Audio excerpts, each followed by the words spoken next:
welcome back to Fur Talk. Today we're going to cover a subject that's near and dear to my heart, and that's the difference between service dogs, emotional support animals, and therapy dogs. There are people who get the three confused. There are people who get the three interchanged, and they are completely different dogs. Scrolling on your screen along with the pictures of the cute dogs, I have included some charts that I have found. You can find them very easily on a Google search. You can pause. They'll go through a couple of times. I've added extra time on each of the charts so you can read them, but they do a really good job of explaining the differences between the three. And in a future video, I'm going to go over specifically service dogs and the laws around them. Those of you who have watched my videos before, and any of you who followed my podcast many years ago called Pause for Thought Podcast, know that I am a retired dog trainer. I retired a couple of years ago. I trained for well over 20 years. I've had dogs for over 60 years. And so I'm trying to give you all the information that I have myself accumulated over the years. And one of the things, like I said, is near and dear to my heart is service dogs. I have a service dog. The bi-black sheltie you see on my thumbnail and on any of the stuff that I put out, that is my service dog. That's Hank. He is a medical alert dog. He is a diabetic alert dog. In fact, he's laying at my feet right now. But these dogs,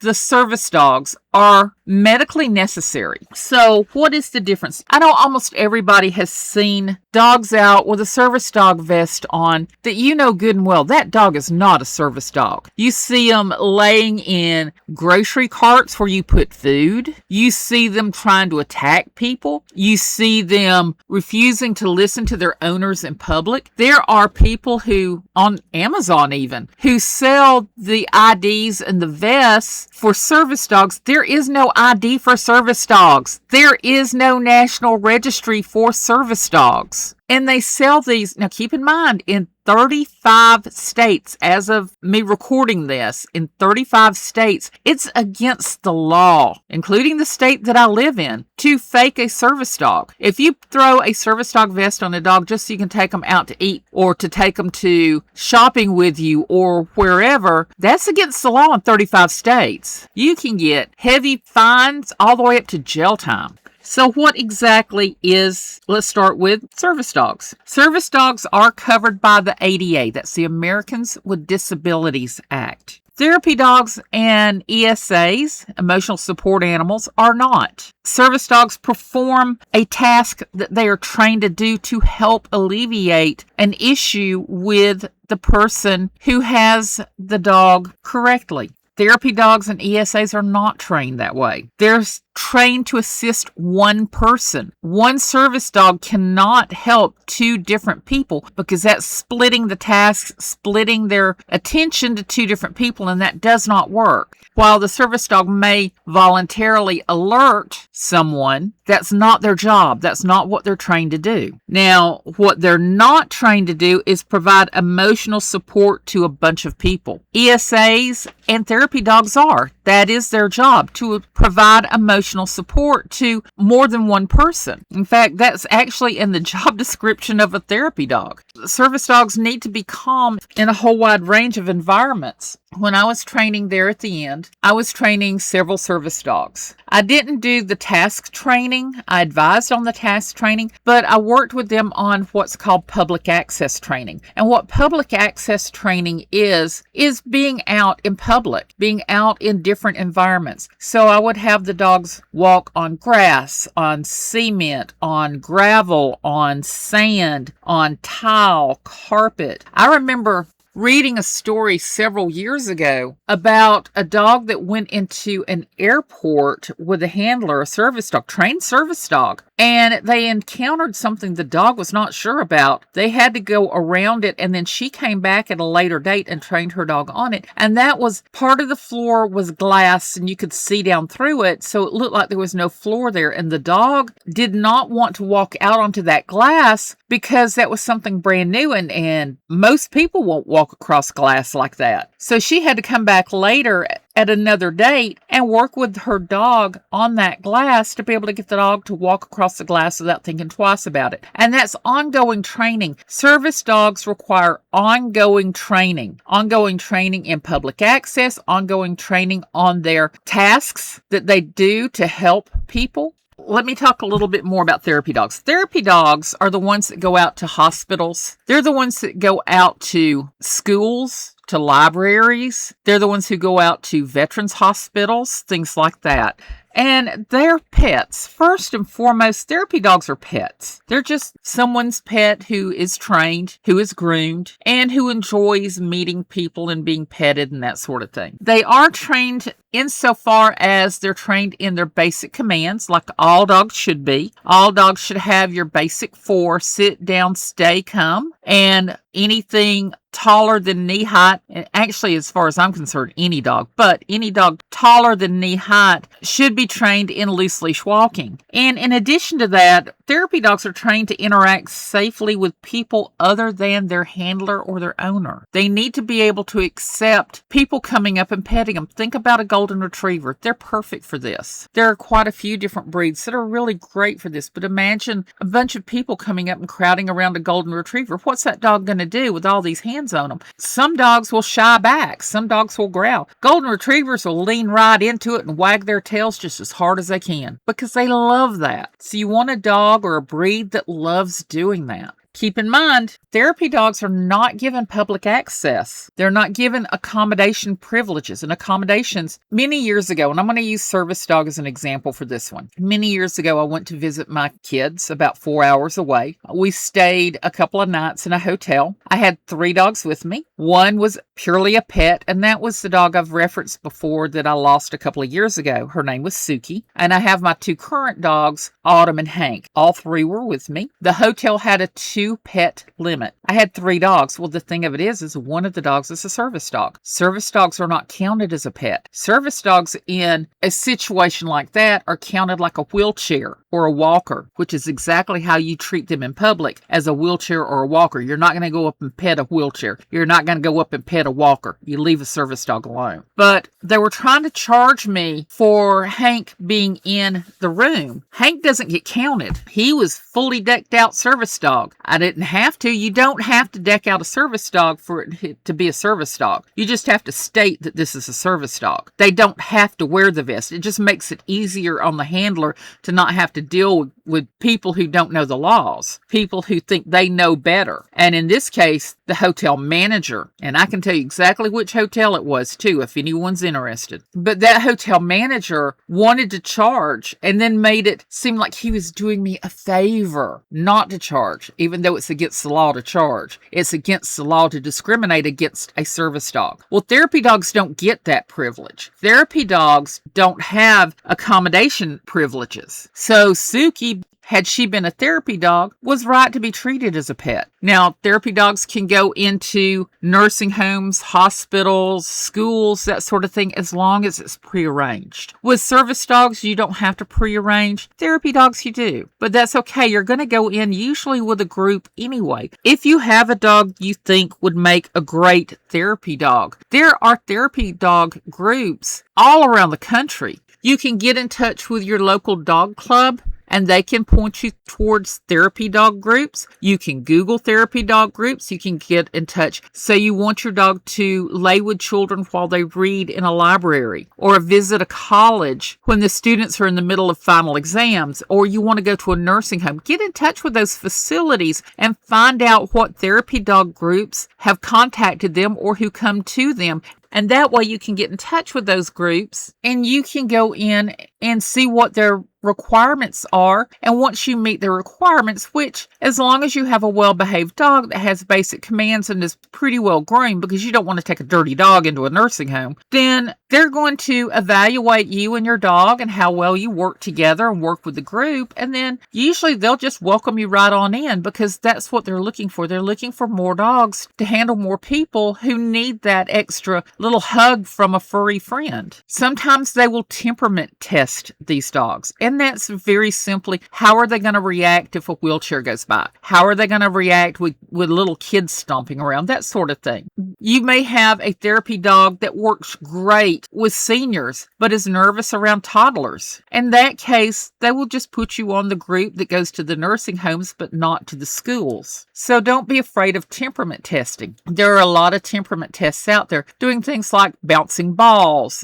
dropping plates or skillet covers, rolling a wheelchair by, someone on crutches walking past, things like that. They just want to make sure that your dog is going to be safe around whichever people you're taking your dog to go visit. Now, emotional support dogs. Now, I'm not talking about emotional support animals in general, though this can apply across the board. I'm specifically talking about emotional support dogs, and they are really important. Think about the soldier coming back from war who needs that extra friend to keep them company and keep them grounded. They emotionally support specifically their owner or handler. You want them focused in on this one particular person. This is different from a psychiatric service dog. The emotional support dog will crawl up in a soldier's lap and cuddle with them. A psychiatric service dog will see the soldier doing something harmful to themselves and will interrupt the process. There's a lot more involved in that, but that's just a simple little explanation there. And if you have an ESA that you see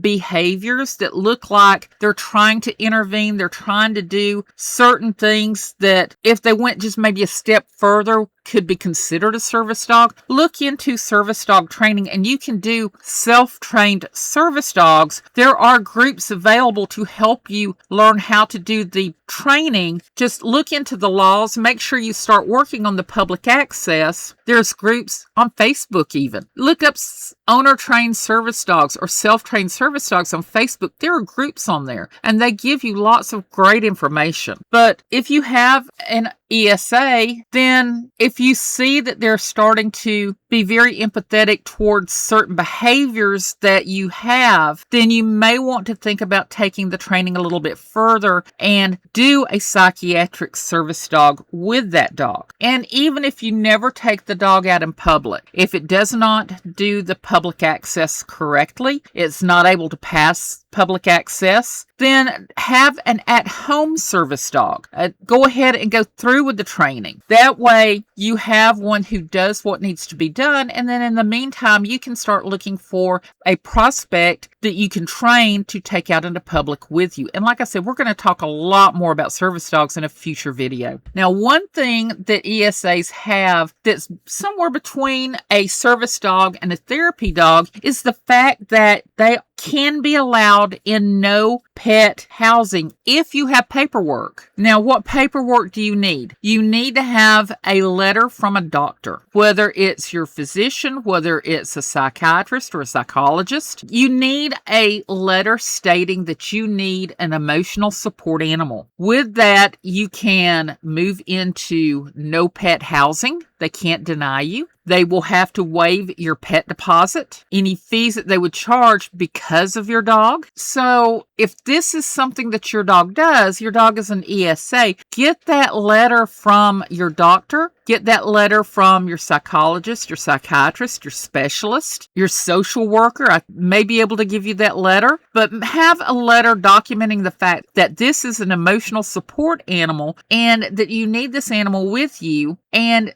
while they may not have access to go into McDonald's with you, they can be there with you at home and you can bypass these fees. And as I said, they wouldn't be able to go into McDonald's with you. They're not allowed public access. In other words, you cannot take them into Walmart, which only allows service dogs. You cannot take them into Chili's. You cannot take them into Target. You cannot take them into the movie theater. They have to stay home, but they're there at home with you. Now, they're not required to be trained. But like I said, make sure you do your basic 4 plus loose leash walking if they are of a size that's going to interfere with you walking safely with them. Let's go back to service dogs again, just to make sure you understand understand. Service dogs are working animals, not pets. Though while they're at home, they're off duty and they're pets at home. While they're out in public, they are working animals. Okay? They're working. Like I said before, treat them like you would a wheelchair or a walker. You're not going to go up and pet a wheelchair or a walker. You're not going to go up and talk to a wheelchair or a walker. Do not make eye contact with them. Do not talk to them. Do not call them. Do not distract them. Do not try and pet them. If your children try to go up to them, stop them. You can talk to the person, but don't talk to the animal.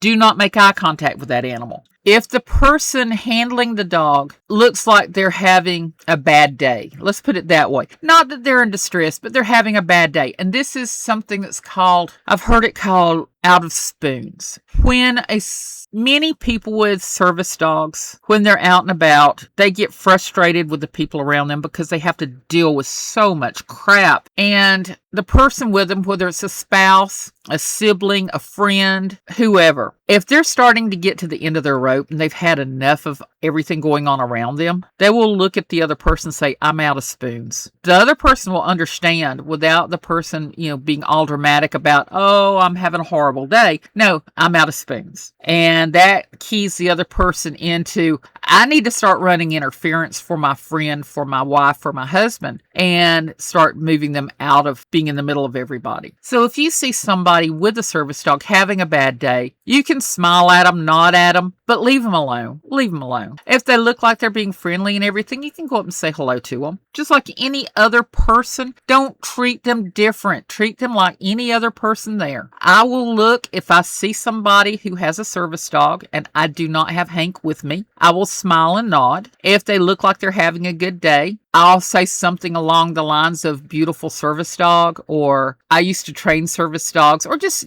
some general little comment. If they look like they're having a bad day, especially if they're out by themselves, I will stay nearby but not hover. Just close enough, say at the end of the aisle or something like that, that if I see them running into issues, I'll go and intervene myself, and I will back the person who's bothering them off. Especially if it's somebody who insists that they have a right, and there are people like this, that they have a right to pet that dog. No, you do not have a right to pet a service dog. No, back off. No, your kid does not have a right to run up to a service dog and pet the service dog. Get control of your kid. I will go up and I will intervene. I've done it before. I'll do it again. Like I said, this is going to be a very passionate video. I have very strong opinions. I've mentioned before about the public access and the accommodation privileges. I've told you about my experience at that hotel. With service dogs, you're only allowed, especially if you're the manager of that hotel or the door person at Walmart or wherever, you're only allowed to ask 2 questions. And this is by federal law, covered under the ADA, Americans with Disabilities Act. Is that a service dog? What is your dog trained to do? Yes, Hank is a service dog. What is he trained to do? He's trained medical alert. I don't have to say anything else. They're not allowed to ask what's wrong with you. They're not allowed to ask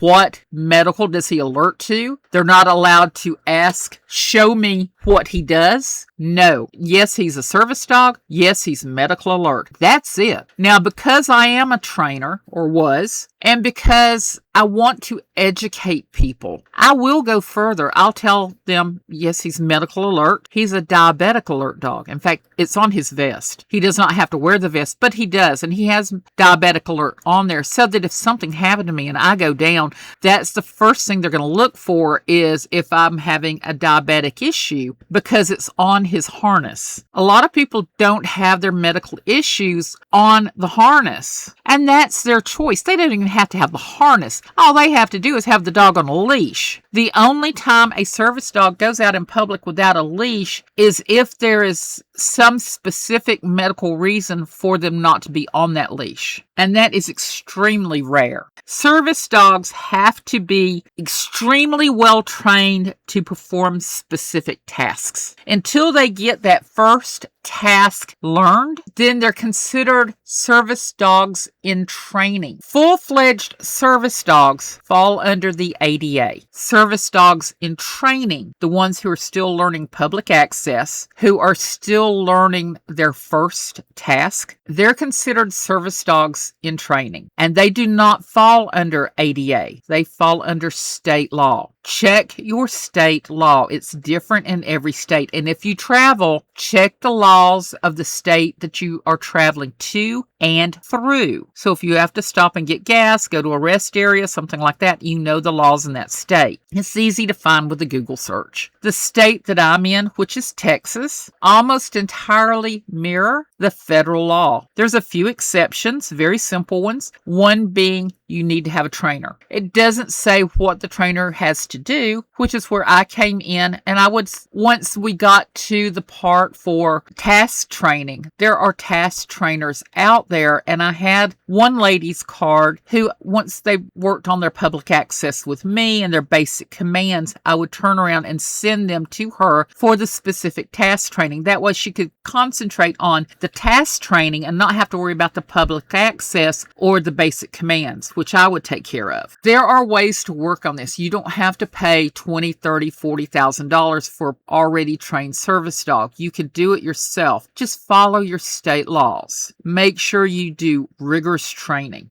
Now, what types of service dogs are there out there? First, you have your psychiatric service dogs. Psychiatric service dogs help with things like if you have a person who is spiraling. Thinking of a teenage girl who likes to cut, and you have a service dog for her that when that dog sees her starting to cut, will go and move her hand away and intervene and stop the cutting, and then sit in her lap and keep her safe. And of course, there's lots of other things. They will interrupt anxiety attacks. They will ground them in specific ways during episodes. You have allergy detection dogs. These are dogs who you want to get a dog that has a very good sense of smell. Same for a lot of the medical alert dogs. But the allergy detection dogs, say you have a child with a severe peanut allergy. Peanuts and peanut oil is used everywhere. I'm so glad none of my kids had a peanut allergy. That would have been, I feel for those parents. Let's just put it that way. I feel for those parents. But an allergy detection dog, they're allergic to peanuts. They eat a peanut. They swell to the point of their airway cutting out, and they can't breathe and they could die. Well, the allergy detection dog is trained to smell that peanut, and even trace amounts of peanut, they're going to be able to smell it, because you'd be amazed what a dog can smell. But that trace amount of peanuts, that dog's going to smell it and is going to alert that there's peanuts in that. Don't eat it. And that is great for kids and adults with severe allergies of one kind or another. Shellfish. They will detect shellfish in a meal that doesn't even look like it has shellfish in it, but they'll smell that and they will alert you that, no, don't eat that. There's shellfish in there. So if you have a severe food allergy, or any kind of allergy, if you have a severe allergic reaction to something, they will alert on that. Unfortunately for me, they wouldn't really work for me. For my allergy, I'm allergic to bee stings. I have bees all in my yard. My dogs would be alerting left, right, and center. I just have to be super careful. But if it was something like there was something growing in the yard that they could alert on, I could make sure I put on gloves and get rid of it. Mobility assistance dogs. Now, this is something I'm going to need for my next service dog, a mobility assistance dog. This could be a dog that stands good and steady that you can grab hold to and stand up. One that helps you in walking, that will walk beside you if you need to reach over and grab something. These are great dogs. They help you with your balance. They can open doors for you. They can pick up objects for you. When I first wake up in the morning, because of the fact that I have a bone out of place in my spine, I cannot bend down past my knees. So if anything's on the floor, it's going to have to wait a good hour, hour and a half before I can get my back into a position where I can actually lean down and pick it up. Or I have to wait on my husband to wake up and hand it to me. If I had a mobility assistance dog, they could reach down and pick that up for me. Also, when I'm out walking through the yard, yard. I have a very uneven yard because it's a section of the woods that we cleared out about a quarter acre for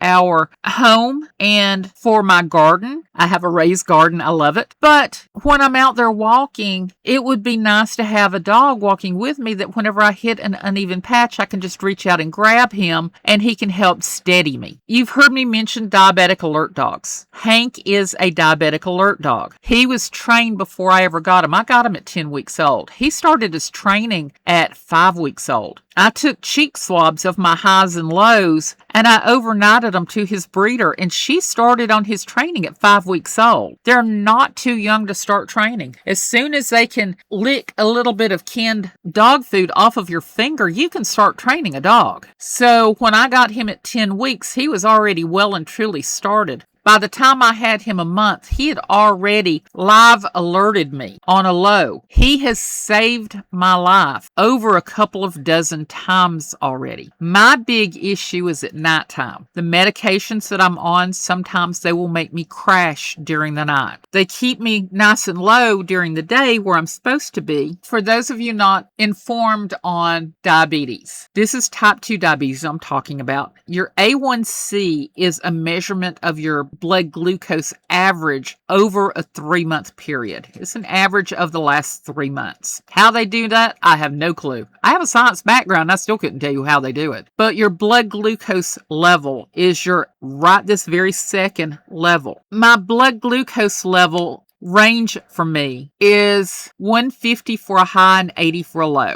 I stay within those parameters. I have Hank trained at 60. That way, if I drop, I have him at 60 and 180. So if I do too much of a climb or if I do a drop down below, then he'll alert me. And if I'm awake, I start watching my numbers and see which way I go, see if I keep dropping or if I come back up. If I continue to drop, I do something about it. I pop a piece of candy in my mouth, drink a small cup of juice, something like that, and it fixes it. But at night while I'm asleep, I don't know this. And he starts alerting me at 60. Well, I'm a heavy sleeper, and sometimes he doesn't wake me up at 60. He may continue jumping on the side of the bed trying to get me awake. I have a very tall bed, and it's hard for him to get up, especially if I'm laying right on the edge. But he'll start jumping at me and trying to bounce off the mattress or hitting my arm or trying to nudge my face, that sort of thing. If he can't get me awake by the time I get about 50, then it gets harder and harder to wake me up. But he can wake me up. He's woken me up, and I went to go check my numbers, and I walked across the floor, and I went sideways like I had drank a bottle of tequila. That's how I knew it was bad. I didn't even stop to check my numbers. I just grabbed food on my way through and started chugging juice and eating candy. And in the middle of it all, I checked my numbers, and I was at 30. I was at the point of going into a coma, and he got me up.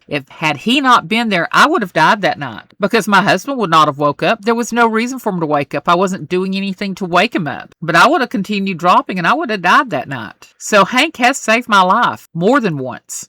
And that's what diabetic alert dogs do. Next, you have a seizure response dog. And I have helped someone train one of these. I advised on the task training, but I worked with them on basic training and public access. And beautiful, beautiful black shepherd. But this dog assists during and after a seizure, and they will alert if they see a seizure coming, which a lot of these are trained to do because just before a seizure, you have a chemical change in your brain, and dogs detect changes in chemicals. So if they can detect that chemical change, they will alert. That gives the person a chance to sit down or lay down so that they don't fall and hit their head. And then they will either, depending on how they're trained, they will go and get help, or they will lay beside or on top of the person in order to help ground them during the seizure and give them comfort as they're coming out of it. There is a story that I've read on Facebook in one of the groups that I told you about, where a young lady, and this is why it's so important to never, ever, ever distract a service dog from their job. Her service dog was, or is, it's several years ago, so I'm sure she has a new one by now because you can only work them until a certain age and then they start for their own health. You start training in a new one, but it's very important that she had one. This young lady, she was standing at a cash register and paying, and someone came up and started distracting her dog, started calling it and trying to grab at it and things like that, and it distracted the dog. Well, during that distraction, the dog wasn't working. And during that distraction, she started going into a seizure. Had the dog not been distracted, the dog would have detected it and she could have sat down. Because the dog was distracted, she fell, hit her head, and got a concussion. All because somebody thought it was their right to go up and distract a service dog and pet and play with the service dog because, oh, poor service dog was working. No, that service dog was protecting her as far as making sure she did what needed to be done when she was getting ready to go into a seizure. I'm not sure if she turned around and sued that guy, but quite honestly, I would have made him pay my medical bills at the very least.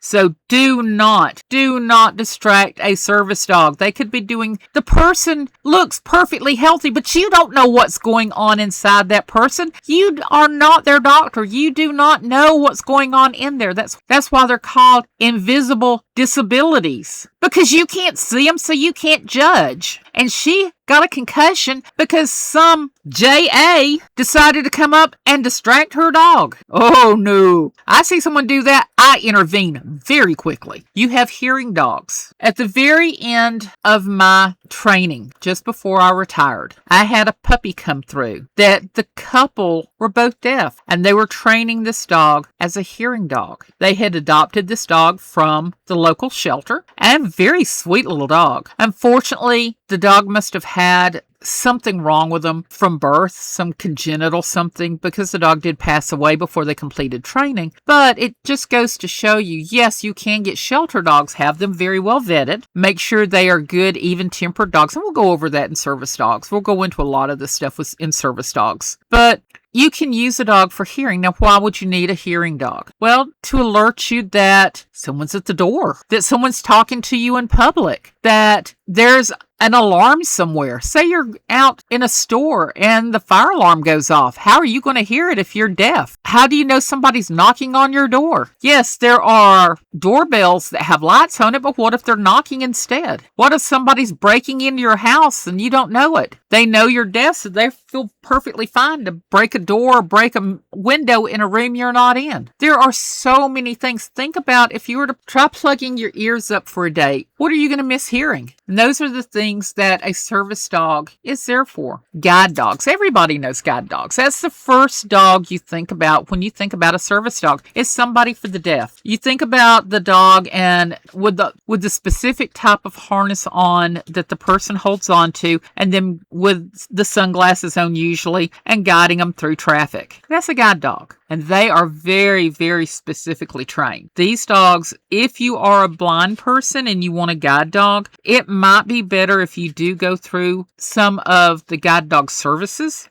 It is really, really tough to train your own guide dog. It can be done, but you need somebody who has a lot of experience to work with you on it. Autism service dogs. Now, this is something that I have encouraged people in my life to have and to train for. These help assist with sensory regulation. You have someone who they can't be around certain touches or sounds or smells. These dogs can help intervene. They help reduce meltdowns. They keep children safe. So think about those things. Think about all the things that people with autism, their children have, that can help be alleviated if you have something for them that can help out, that you're not the one who's all the time having to keep a complete eye on them all the time. I have a friend who has 2 grandchildren who have autism. This type of dog would have worked great for those kids. I watched on an almost daily basis for several years on weekends, watching those 2 kids and thinking to myself, how could something help? How could we work with them? And this would have been a perfect option for them. This lady had a dog that would help soothe, though was not trained in the least, but would go to those grandkids whenever they would start melting down and they would calm down. So this would be a great type of dog to have for someone with autism. This would be awesome if you have a child with autism, or if you're an adult with autism, or you have a friend or family member with autism. Think about an autism dog. And then, of course, the medical alert dogs. I've mentioned quite a bit about Hank, but there are other types of medical alerts over and above even the seizures. There's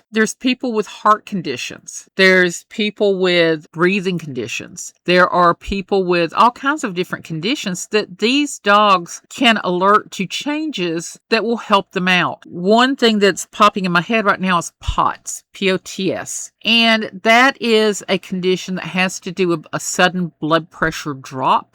And there are dogs that can be trained to alert to that blood pressure drop just before it happens and can get that person into a prone position so that the blood pressure is able to come back up again. I've given you a lot of information here. I've also put some information on the screen. You're welcome to stop. You're welcome to go back, look at it, read through it, Google it. And as I said, I'm going to have a really in-depth video coming out soon that's going to be specifically about service dogs themselves, how to go about training them, what to look for in getting a dog that you want to be a service dog, what kind of instincts are you looking for, temperament, that sort of thing, what types of breeds are great with what types of things. Now, with each video of my general series, I ask a question at the end and I answer it the next video, and I invite your responses in the meantime. And the last video, I asked the question about if someone came to you asking, what type of dog should I get to be a service dog? What would you recommend? And I've told you, I promise, I'm not going to recommend Sheltie, even though that's my breed. Now, when you go to answer this, make sure you like, share, subscribe, comment. Tell me which ones you would do. So I have 2 questions that I would ask.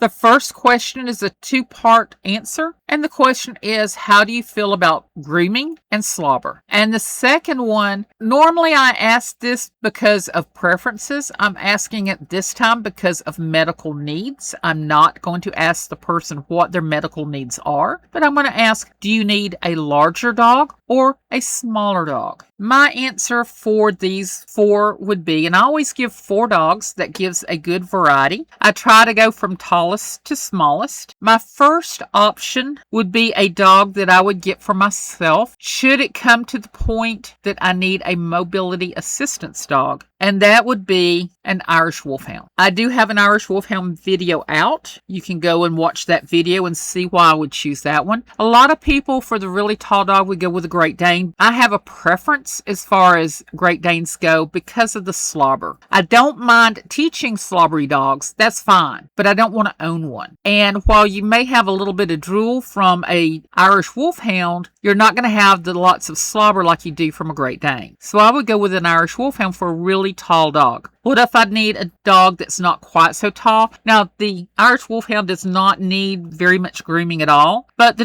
next dog I would recommend does need a lot of grooming, and that's a standard poodle. A standard poodle can be trained to do a lot of stuff. Would not be strong enough for a mobility assistance for me, but could be a mobility assistance for someone smaller than me. I'm 5'9". Someone shorter than me, my mother was 5'2". That would have been fine for her. So a standard poodle can also do any number of tasks, including DPT, which is deep pressure therapy, which is where the dog will lay on somebody and give that pressure. That's good for your seizures and also for your psychiatric because it gives you that grounding, that deep pressure. Now, moving on to the smaller side, if you need a psychiatric service dog, but a cuddler, something that's smaller, then my last dog that I put out would be a great one for you, especially if you're a little bit on the active side, but you also need a service dog. And that would be, and you notice I'm trying to stay away from your German Shepherds, your Golden Retrievers, that sort of thing. I'm trying to give you alternatives to that. And that would be the Brittany Spaniel. Brittany's are very much a single person or single family dog. They're friendly. They're great out in public. They're easy to train. They have excellent sense of smell, and they do like to cuddle if they get their exercise in. And so that would be a great one for any of your scent not work as far as like diabetic or medical alert. They're also great for psychiatric. They're great for a lot of the different tasks. Now, they would not be a good one for mobility assist. They would be good for hearing. So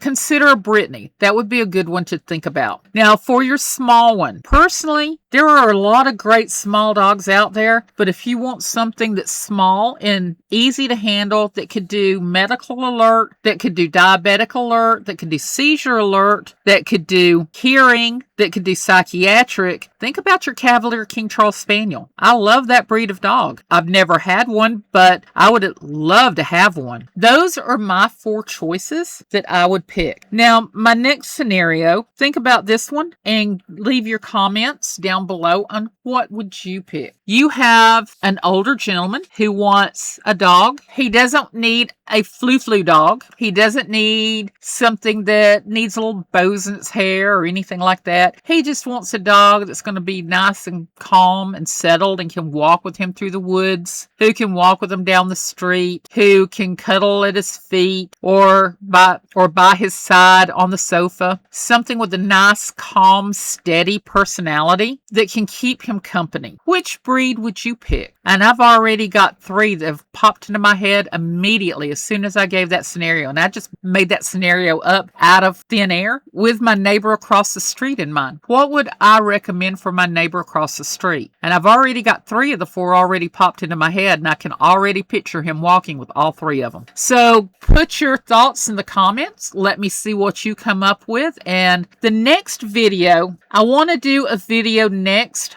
on, say you've picked out your dog, you've picked out your puppy, you've found where you're going to get it from, you have not picked your dog up yet. What do you need to do as far as your house and yard goes? And what do you need to buy? How do you prepare for your new friend? And that's going to be our next video. I'll see you then. Thank you.